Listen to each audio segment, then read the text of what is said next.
Social security दो word से बना हुआ है, एक सोशल और एक सिक्योरिटी। सिक्योरिटी मतलब किसी को सिक्योर फील कराना, किसी को सेफ फील कराना, है ना? ठीक? और सोशल क्यों लिखा हुआ है? क्लास में जो इस पे ब्लैक वाला बैक। और सोशल का मतलब सोसाइटी से प्रोवाइड की जाती है ये सिक्योरिटी। अब ये बताइए कि बिजनेस ऑर्गेनाइजेशन पढ़े है ना? पढ़े? सीएसआर जानते हैं? अच्छा, सीएसआर ऐसे पता है, कॉर्पोरेट सोशल रिस्पांसिबिलिटी? कोई बात नहीं। देखिए बिजनेस कहाँ फंक्शन करती है? ये कोको कोला प्लांट कहाँ है? समाज में ही तो है, हमारी सोसाइटी में ही है ना ये Coca Cola plant. They are taking a lot of things from the society, so it is their duty. The business organizations have their duty to give it back to the society. तो कहने का मतलब कि business organisation society में ही function करती है।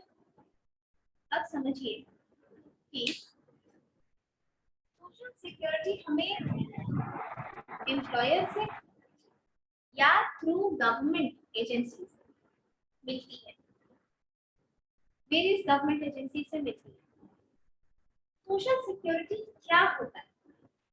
Social security यानी इसका मतलब हमारी जिंदगी में, हमारी लाइफ में ऐसे कई मौके आते हैं, कई कंटिजेंसीज ऑफ लाइफ होती है, यानी कई ऐसी इमरजेंसी होती है जिसमें या तो हमारी वर्किंग कैपेसिटी बिल्कुल कम हो जाती है या बिल्कुल खत्म हो जाती है।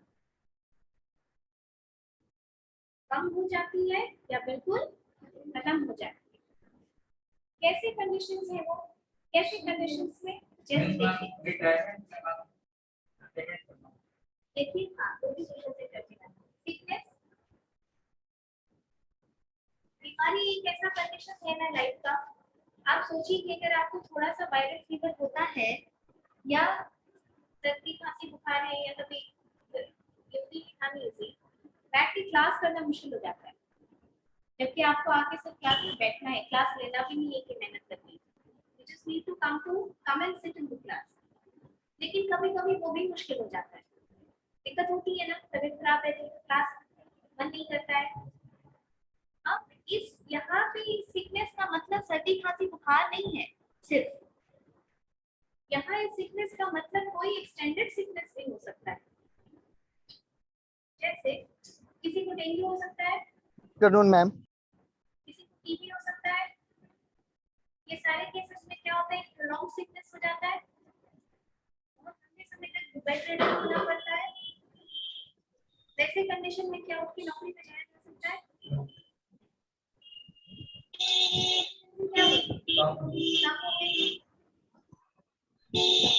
आप ये समझिए कि एक तो वर्किंग एफिशिएंसी कम है,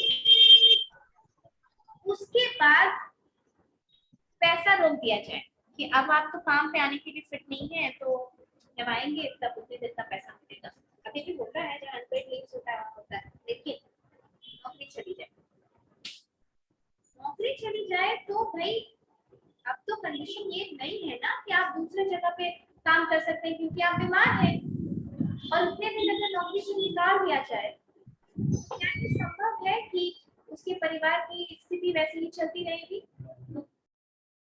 एम्प्लॉयमेंट मेंटेन करना बहुत जरूरी होता है, इसको प्रोटेक्ट करना, क्योंकि जब आप सिक होते हैं, I mean as an employee सोच के देखिए, तो आपको इनसिक्योरिटी होगी, नौकरी न चलना होगी ना।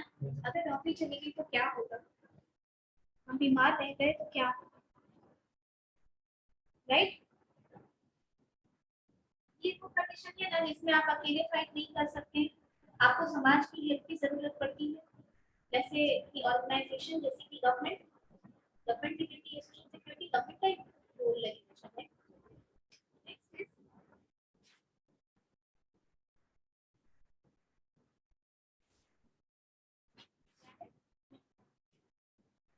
क्या है? मैटरनिटी, मातृत्व, वैसा कंडीशन लाइफ का जहां वर्किंग कैपेसिटी बहुत कम हो जाती है, and expecting mother she is not able to perform as nicely as someone else is able to perform, For some people, for some women, I mean, this period is smooth, but for some women it is not. वैसे conditions में employer सोचेगा कि अब तो ये हमारे काम की नहीं है ज्यादा, फायर कर देते हैं, इसके बदले किसी मेल मेंबर को रख देते हैं या किसी वैसी विमेन को रखेंगे जिसकी हम फुल एफिशिएंसी यूटिलाइज करें. There are so many women workers who are working across the world. अब सबकी नौकरी अगर जाने लगे एम्प्लॉयर के सोचने से, क्या पैसा नहीं मिले, मतलब आप मेटर्निटी पीरियड में हैं लेकिन पैसा नहीं मिले, तो क्या उसके घर की स्थिति चल आएगी? नहीं होगी ना. और ये अनएथिकल भी साउंड करता है कि किसी वुमेन को just because she is expecting उसको नौकरी से निकाल दिया जाए. This is unethical. तो इसमें वर्किंग एफिशिएंसी घट जाती है, तो सरकार ने इसको भी एक सोशल सिक्योरिटी में रखा है कि ऐसी औरतों को सोशल सिक्योरिटी दिया जाना चाहिए.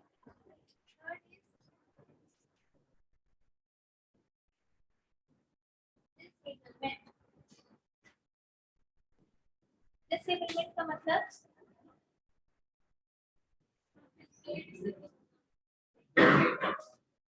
बताओ. इसका मतलब एक्सीडेंट सुने हो, माइंस में फैक्ट्रीज में वगैरह में एक्सीडेंट हो जाता है काम करते करते. बहुत माइंस में बहुत एक्सीडेंट होता है. कोयले के खदान में बहुत एक्सीडेंट होता है.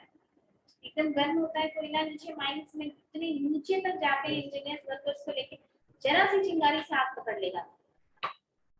और माइंस में सिर्फ ये सब नहीं होता है, कभी लिफ्ट फंस गया उसके कारण जो नीचे लेके जाते हैं, लिफ्ट फंस गया, पानी भर गया, आग लग गई, टेम्परेचर मेंटेन नहीं है, तो ये भी देखे होंगे कि कभी कोई भारी सामान गिर गया, इतनी बड़ी बड़ी कार वगैरह की फैक्ट्री देखोगे तो उसमें कार को पुली से ऊपर पुल किया जाता है, तब उसका हाइड्रोलिक वगैरह सब काफी कुछ होता है. तुम्हारे एक्सीडेंट किसी भी तरीके से हो, वो तो डिसेबल हो गया. अब ये टेम्पररी डिसेबलमेंट भी हो सकता है, यानी कुछ समय के लिए फ्रैक्चर हो गया तो कुछ समय लगता है उसको ठीक होने में, या टोटल जैसे हाथ कट गया, कट ही गया ना. इन दोनों में से किसी भी कंडीशंस में अगर उसको नौकरी से निकाल दिया जाए बिना कोई मुआवजा दिए, क्या ये सही होगा? एक तो वर्किंग एफिशिएंसी कम हो गई, हाथ पैर कट गया, दूसरा कि उसकी नौकरी चली जाए, तीसरा कि उसका इनकम इंटरप्ट हो जाए. और ये होता था पहले. आपने पुरानी मूवीज देखी है, उसमें देखा होगा कि मिल के मजदूर वगैरह ट्राई करते, कई मजदूर उनके दोस्त कट जाते थे, कुछ हो जाता था, हमेशा सेंस ऑफ इनसिक्योरिटी रहती थी उनको काम करने में. अभी का कौन सा आइडिया?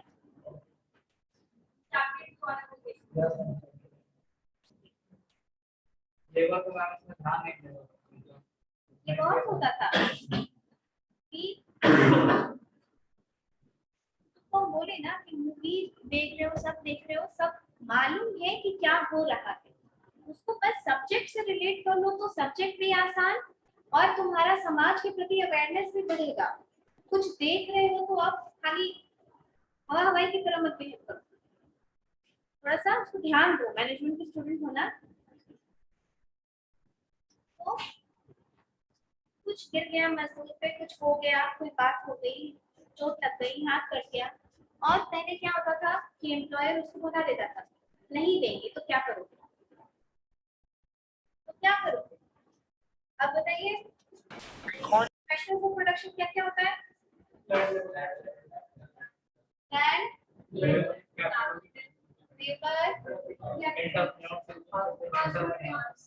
एंटरप्रेन्योरशिप. ठीक,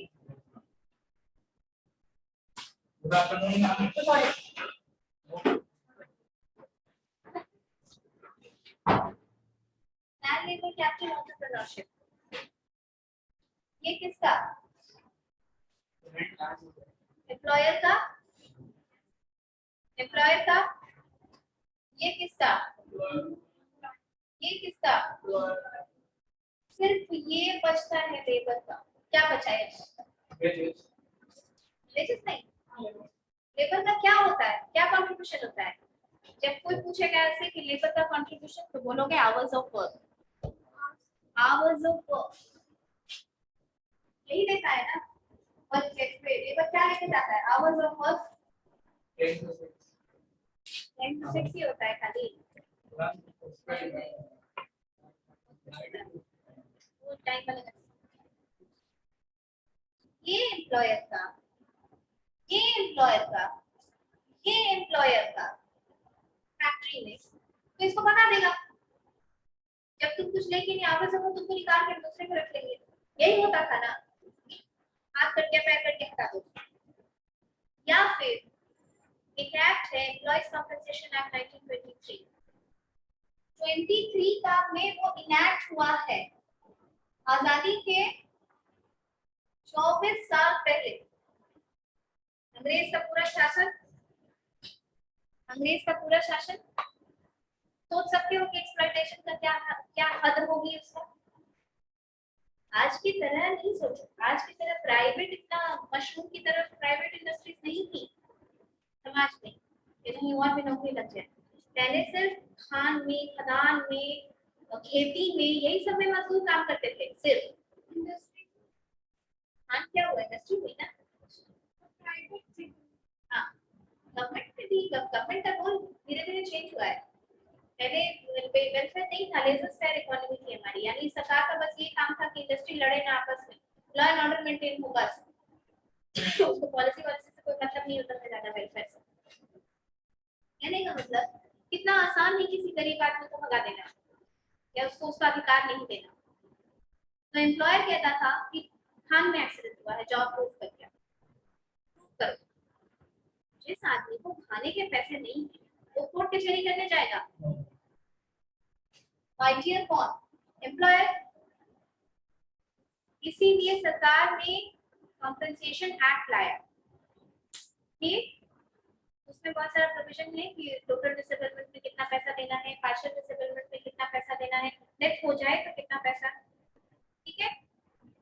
उसके शेड्यूल में, माने देखो एक्ट होता है ना, तो उसका एक्सेस उसमें शेड्यूल होता है। एम्प्लॉयज कॉम्पेंसेशन में शेड्यूल में है, तो एक शेड्यूल में ये लिखा हुआ है जैसे ये उंगली कट जाए तो कितना परसेंट डिसेबल हुआ, ये हाथ कट जाए कितना परसेंट डिसेबल हुआ, हाँ कट जाए, पैर कट, वैसे वैसे करके बहुत सारा है।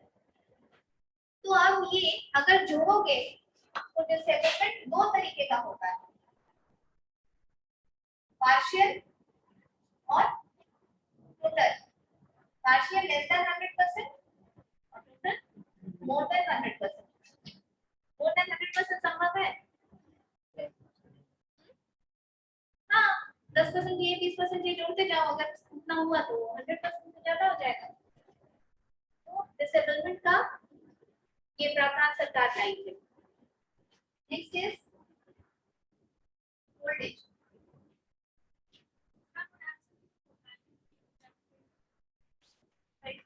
गवर्नमेंट नौकरी में अगर जैसे कोई रिटायर हो गया तो उसके बच्चे को मिल जाएगा वो जॉब।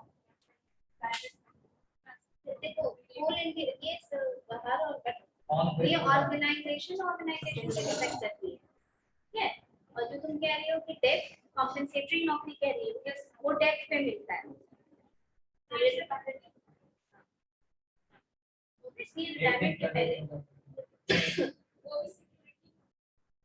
कह सकते हैं उसको भी इसीलिए दिया जाता है ताकि उसकी उसका एम्प्लॉयमेंट ना जाए। हाँ हालांकि उसका पैसा मिलेगा, पेंशन का पैसा भी दिया जाएगा, नौकरी भी दी जाएगी, ठीक है। अब देखो ओल्ड एज, जब तक इंडस्ट्री के वर्कर्स, ये सब कुछ इंडस्ट्री के वर्कर्स के लिए फ्रेम किया गया था, आज बाकी लोग बेनिफिट उठा रहे हैं इसका, ठीक है। जब तक इंडस्ट्री में आप काम कर रहे हैं तब तक तो ठीक है, कमा रहे, खा रहे, परिवार का भरण पोषण कर रहे हैं। What when you retire? What when you age? किसी कारण से रिटायरमेंट का एक एज तय किया गया है ना, लेकिन जैसे जैसे बूढ़े होते हैं हम लोग, हमारी वर्किंग एफिशिएंसी उतनी रहती है, नहीं रहती है ना, घट जाती है, बीमार हो जाते हैं, बहुत तरह से एफिशिएंसी घट जाती है। उस कंडीशंस के लिए गवर्नमेंट ने ये सोचा कि जब कमा खा रहे हैं तब तक तो ठीक, लेकिन बुढ़ापा में उनका एक इस इज्जत के तरीके से कटे, इसलिए प्रोविडेंट फंड का स्कीम लाया गया। ओल्ड एज 2-3 एक्ट में कवर होता है, ग्रेचुटी में भी, पीएफ में भी कवर होता है। पीएफ का भी पैसा ग्रेचुटी के लिए उसी काम से, पीएफ का पैसा मिलता है प्रोविडेंट फंड, लेकिन बीच में भी आप किसी इमरजेंसी काम के लिए निकाल सकते हैं।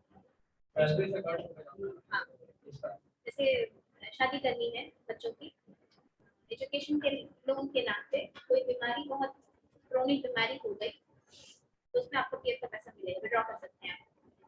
तो ये जाता है लिख करके, कारण उसका फिर पैसा मिल जाता है। प्राइवेट में पीएफ मिलता है, ठीक है। प्राइवेट और मेडिकल फैसिलिटी मिलता है, मिलता है, मेडिकल फैसिलिटी में मिलता है। देखो, ये जब एक्ट अलग अलग पढ़ाएंगे ना, तब अलग अलग सुनना। अभी जैसे पढ़ोगे तो अभी जिज्ञासा हो रही है ना कि इसमें क्या मिलता है, उसमें क्या मिलता है। I understand, I was a student also. तो जब आप अलग अलग एक्ट पढ़ना शुरू करेंगे ना, तब उसमें देखना, जैसे मैटरनिटी बेनिफिट एक्ट, अब इसमें एक लड़का क्वेश्चन पूछा कि मैम डेथ हो जाएगा माँ का तो मिलेगा बेनिफिट? नहीं मिलेगा, जबकि डेथ सोशल सिक्योरिटी में आता है कंटिजेंसी, पर वो एक्ट कवर नहीं करता है। बल्कि अगर माँ का डेथ हो जाए या एक बच्चा रह जाए, यानी या तो बच्चा सर्वाइवर हो या माँ सर्वाइवर, तब बेनिफिट मिलेगा। माँ और बच्चा दोनों मर जाए अगर, तो बेनिफिट नहीं मिलेगा, ठीक है। तो इसी तरह से अलग अलग एक्ट में प्रावधान है। जैसे ईएसआई का हॉस्पिटल, ईएसआई एक एक्ट है, एम्प्लॉय स्टेट इंश्योरेंस, जिसमें कि जो लोग जिनकी टोटल सैलरी 21,000 अप टू 21,000 होती है, उनको ही कवर किया जाता है। इससे वर्कर्स क्लास के लिए है ज्यादातर। फुलवारी जाओगे ना तो देखना ईएसआई का हॉस्पिटल, ध्यान देना कभी समथिंग ईएसआई का हॉस्पिटल पे ध्यान देना। दीघा में ईएसआई का हॉस्पिटल, बिहटा में बन रहा है 14 फ्लोर का, बहुत अच्छा शानदार हॉस्पिटल बन रहा है। बाकी आप देखेंगे मौर्य लोग का जो पीछे वाला गेट है, जो होटल पाल के पास निकलता है, पाल के पास वाला गेट है ना, जिससे फ्लाईओवर से ऊपर जाके आप टाइम्स ऑफ इंडिया जाते हैं, पाल के बगल में देखना सीजीएचएस लिखा हुआ एक बिल्डिंग पे बोर्ड होगा, that is central government health scheme, CGHS. ये सेंट्रल हॉस्पिटल है, ध्यान देना आप, पाल होटल के बगल में सीजीएचएस। ये सब सेंट्रल गवर्नमेंट एम्प्लॉइज को यहाँ पे फैसिलिटी मिलती है, इनका मेडिकल फैसिलिटी, ठीक है। ओल्ड एज हो गया। प्रोविडेंट फंड में पेंशन बाद में जोड़ा गया है। आप लोग प्रोविडेंट फंड और पेंशन एक ही समझ लेते हैं, दोनों अलग अलग है। प्रोविडेंट फंड में पेंशन बाद में जोड़ा गया है। पहले प्रोविडेंट फंड यानी एक लमसम अमाउंट एम्प्लॉइज को रिटायर होने के समय में मिल जाया जाता था, ताकि आप ओल्ड एज के लिए थोड़ा तैयार हो सके। कैसा नहीं, अंडरस्टूड। ओल्ड एज के बाद आता है अनएम्प्लॉयड। प्रोविजन में क्या होता है? प्रोविजन को जैसे कि आप ये प्रोविडेंट फंड हो गया, जैसे कि लमसम पे दिया जाता है रिटायरमेंट के बाद, प्रोविजन पेंशन पेंशन हो तो पेंशन में देखो पढ़ाएंगे ना, पीएफ अलग से तब बताएंगे। जैसे 10 साल तुम नौकरी करोगे तभी उसके बाद पेंशन का बहुत थोड़ा पैसा होता है, तो वो ऐड होता है। 10 साल से पहले नहीं, बोलो नहीं, उसमें बहुत कम पैसा है, बहुत कम। और 6 महीना से कम अगर तुम नौकरी करोगे, पीएफ में क्या होता है, तुम्हारा भी पैसा कटेगा 12% और एम्प्लॉयर भी देता है 12%। लेकिन तुम ज्वाइन किए, मान लो जनवरी में ज्वाइन किए और अप्रैल में तुमको छोड़ना है, छोड़ना चाहते हो और अपना बिजनेस स्टार्ट करना चाहते हो। अब तो ये हो गया है कि तुमको पीएफ अकाउंट बंद करवाने की जरूरत नहीं है। 2016 में सरकार ने यूएन नंबर लाया, यूनिवर्सल अकाउंट नंबर। उससे क्या होता है कि तुम कहीं से भी पीएफ एक्सेस कर सकते हो, बस ट्रांसफर करवाना होता है दूसरे ऑर्गेनाइजेशन में। लेकिन मानो कि तुमको अब नौकरी करनी ही नहीं, बिजनेस करना है, तो तुम अपना पीएफ का पैसा निकालोगे कि भाई हम जितना कंट्रीब्यूट किया हमको पैसा चाहिए। तो 6 महीने से पहले नौकरी छोड़ोगे तो सिर्फ तुम्हारा कंट्रीब्यूशन मिलेगा, एम्प्लॉयर वाला पार्ट नहीं मिलता है। और अगर 6 महीने से 10 साल तक नौकरी करोगे तो दोनों का मिलेगा, लेकिन पेंशन वाला पार्ट नहीं मिलेगा। 10 साल से ऊपर में सब मिलेगा। समझ में आई बात? मैम इसका बॉन्ड बनता होगा ना, ये मतलब ये ट्रैकिंग रहता है। वैलिड क्यों बने? ये तो मैम एक बॉन्ड होता है ना, कितना साल तक नौकरी करना। बॉन्ड क्यों होता है? बॉन्ड कुछ नहीं होता है, वो सब रूल होता है, बहुत सारा रूल रेगुलेशन है इसका, बहुत सारा। अब जैसे कि इसमें बहुत सारा रूल रेगुलेशन है भाई, ये पूरा एक्ट है, समझ लो इतना करोड़ों करोड़ों लोगों को मिलता है पीएफ। अब जैसे कि पीएफ ये तो जानते होंगे कि जो वर्किंग मेंबर होते हैं वो एक नॉमिनी डिक्लेयर करते हैं। अगर उनको कुछ वर्क प्लेस पे हो जाए,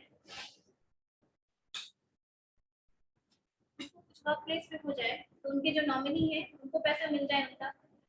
लेकिन मान लो कि वो आदमी मर गया जो नौकरी कर रहा है और नॉमिनी के ऊपर मर्डर का चार्ज है, मर गएगा ना भाई, पीएफ का पैसा मिलेगा, मर जाएगा वो तो। मान लो कि वही उसको मर्डर करवा दिया, किसी तरह से चार्ज लग गया। ये सब तो बहुत लोग करते हैं, देखो सुने होंगे, इंश्योरेंस का पैसा लेने के लिए मार दिया। तो तब तक उसको पीएफ का पैसा नहीं मिलेगा जब तक कि कोर्ट उसको एक्विट नहीं करती है। हाँ भाई अब आपको एक्विट कर दिया, जब तक केस चलेगा तब तक पैसा नहीं मिलेगा। और भी बहुत सारी चीजें हैं, इसको तुमको इतना डिटेल जाना ही नहीं नहीं कैसे मिलेगा? बात होगी अपने किसी आदमी को, तो किसी बच्चे को, कोई बच्चा माइनर है, बात वो उसके फंड में रहता है, सरकार के पास में रहता है पैसा। कोई बच्चा अगर माइनर है, उसको नॉमिनी डिक्लेयर किया गया और उस केस में जो आदमी है वो एक गार्जियन अलॉट कर सकता है उसके पैसे के। माइनर 18 साल से छोटा बच्चा को अलाउ नहीं होता है ना पैसा निकालना, उसके लिए गार्जियन अलॉट बहुत सारा चीज है, उतना डिटेल हो गया। अनएम्प्लॉयमेंट और बैंक कार्ड सब्सक्राइब होता है बैंक से वो बैंक से विड्रॉ होता है, ये पूरा प्रॉपर प्रोसीजर होता है, लिख करके एम्प्लॉयर को दोगे तब एम्प्लॉयर तुम्हारा एक्सेस करवाएगा। Next is unemployment. Industrial sickness पढ़े, industrial sickness, exit policy, closure. आपको मालूम है कि कंपनी इंडस्ट्री बंद हो जाती है, सरकार बंद कर देती है, कुछ वैसा कंडीशन हो जाए, फिर उन मजदूरों का क्या जो वहां पर काम करते थे? लाखों लाख लोग बेघर हो जाएंगे, अनएम्प्लॉयड हो जाएंगे। तो इसीलिए सरकार उसका एक प्रॉपर रूल रेगुलेशन है। उसके अलावा भी ईएसआई जो एक्ट है, ईएसआई उसमें ये अनएम्प्लॉयमेंट अलाउंस दिया जाता है, बाकी किसी को नहीं दिया जाता है जितना एक्ट लिखे हैं। इसीलिए हम तो आपको इस पूरा ऐसे करें ना, जब एक एक एक्ट में अंदर बहुत सारा डिटेलिंग है, आप समझ सकते हैं कानून इतना आसान तो नहीं होता पढ़ना। तो ये साइड में अनएम्प्लॉयमेंट अलाउंस कवर किया गया है कि नौकरी जाने की एक साल तक अनएम्प्लॉयमेंट अलाउंस दिया जाएगा। क्यों दिया जाता है? ताकि आपको आप दूसरी नौकरी ढूंढ सकें, तब तक आपके परिवार का भरण पोषण। अच्छा एक बात सोचो, मजदूर वर्ग का आदमी कोविड में हालत देखी थी, सिर्फ बच्चे को लेकर 1000 किलोमीटर जो पैदल चल जाए उसकी मजबूरी तुम सोच सकते हो। फैक्ट्री 7 दिन बंद हुई तो क्या हालत हो गई उसकी, समझ में आई बात? अपने घर ही आएगा ना, क्या करेगा, उसकी कोई मजबूरी है वो। तुम चाहे जितना भी कोविड फैलाने की बात करो, तुम अपने घर में सेफ फील करते हो, और बाहर में तो कुछ भी होगा तुम बाहर वाले ही कहलाओगे। और जब कोई प्रॉब्लम होता है हम लोग किसके पास जाते हैं? अपने मम्मी पापा के पास, प्रोटेक्टेड फील करते हैं। वैसे ही उनका है, घर द्वार तो सब यहाँ का गांव है, तो वो लोग को वहां तो खाने को भी नहीं मिल रहा था, यहाँ कम से कम गांव में भूखा तो नहीं मरेगा, ये हालत।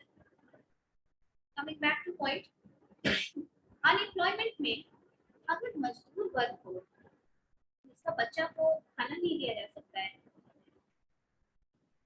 उसको अगर आप एम्प्लॉयमेंट प्रोवाइड नहीं करेंगे, अलाउंस नहीं देंगे, पैसा नहीं देंगे, नौकरी नहीं देंगे, तो वो खाएगा क्या? क्या वो सामाजिक बुराइयों की तरफ नहीं बढ़ेगा? क्या वो चोरी चकारी नहीं शुरू करेगा? करेगा ना? आप सोच सकते हैं। अब इसमें वो लोग नहीं आते हैं जो लोग शौकिया चोरी करते हैं, ठीक है, मोबाइल चुरा लिया, किसी का चेन चुरा लिया, नॉट लाइक दैट। लेकिन आप उनकी जो कोविड वाले जो वर्कर्स थे वो तो एम्प्लॉयड थे ना भाई, किसी न किसी जगह उनकी नौकरी चली गई। अब कैंप में क्या खाना मिल रहा था, नहीं मिल रहा था, ये आप सब जानते हैं कि स्कीम का क्या हालत होता है। क्या वो सामाजिक बुराइयों की तरफ नहीं बढ़ेंगे पैसा कमाने के लिए? चोरी बढ़ेगी, औरतों का प्रोस्टिट्यूशन बढ़ेगा, होगा ही। ये सामाजिक प्रॉब्लम का रिफ्लेक्शन बढ़ेगा ही। पैसा नहीं आएगा तो पैसा कमाने का इजी साधन देखा जाएगा। ह्यूमन ट्रैफिकिंग बढ़ेगी, बच्चों को बेचना, औरतों को बेचना, ये ज्यादा बढ़ेगा। इसलिए अनएम्प्लॉयमेंट का डेटा सरकार के लिए सिर्फ एक रिफ्लेक्टर इकोनॉमी का नहीं है, इससे सामाजिक बुराई को भी जोड़ के देखा जाए। ठीक है, एक लास्ट आता है डेथ। यहाँ जो डिसेबलमेंट हुआ, एक्सीडेंट हुआ, वहाँ डेथ हो सकता था कि नहीं? डेथ हो सकता था।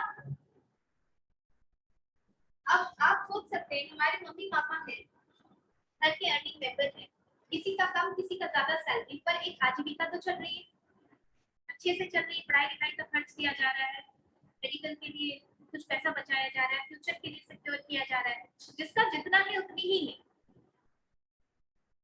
आप सोच सकते हैं कि जिसके घर के फादर चले जाए या मदर चले जाए, वर्किंग मेंबर स्पेशली, घर की क्या स्थिति होगी पीछे? आप एक सडन क्राइसिस में आ जाएंगे लाइफ के। क्या ये मेजर कंटिजेंसी ऑफ लाइफ नहीं है?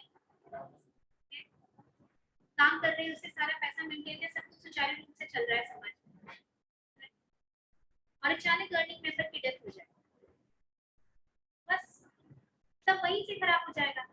फैमिली क्या करेगी? इसीलिए सरकार ने इसको सोशल सिक्योरिटी देने के लिए रखा है, और इसमें डेथ बेनिफिट मिलता है, कई जगह नौकरी वगैरह सबका प्रोविजन है। अच्छा, एक बात और, क्या हमारे यहाँ कल्चर में अंतिम संस्कार करना एक जरूरी नहीं, जरूरी चीज नहीं है? बहुत एक तरीका होता है अंतिम संस्कार का। जंगल की लकड़ियों से आग नहीं लगाई जाती है ना? इस बात को हमको लगता है कि बीकॉम सेकंड में एक लड़की थी, who did not agree at all। Ma'am क्या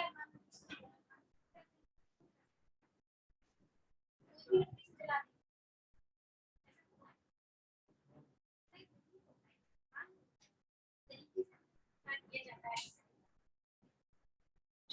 पूजा पाठ में, उतना कैसा लगता है? पंडित को देते हैं, दान देते हैं, समाज को खिलाते हैं, ये लगता है। तो ईएसआई में बहुत अच्छा डेथ बेनिफिट में फ्यूनरल बेनिफिट भी कवर है, यानी अंतिम संस्कार करने के लिए लगभग 15,000 रुपए के आसपास घर के बड़े बेटे को पैसा दिया जाता है कि आप तमीज से उसका संस्कार कर सकते हैं। अगर बड़ा बेटा नहीं है तो किसी और मेथड को बेनिफिट, डेथ बेनिफिट के अलावा। समझ में आई बात? ये 6 मेन हम लोग अगर किए थे एक्ट में, तो आपको लिखना होगा किसी से बोरो करके, ठीक है, write down. keep the class till here today, and from the next class gratuity शुरू करेंगे। वो भी एक सोशल सिक्योरिटी लेजिस्लेशन।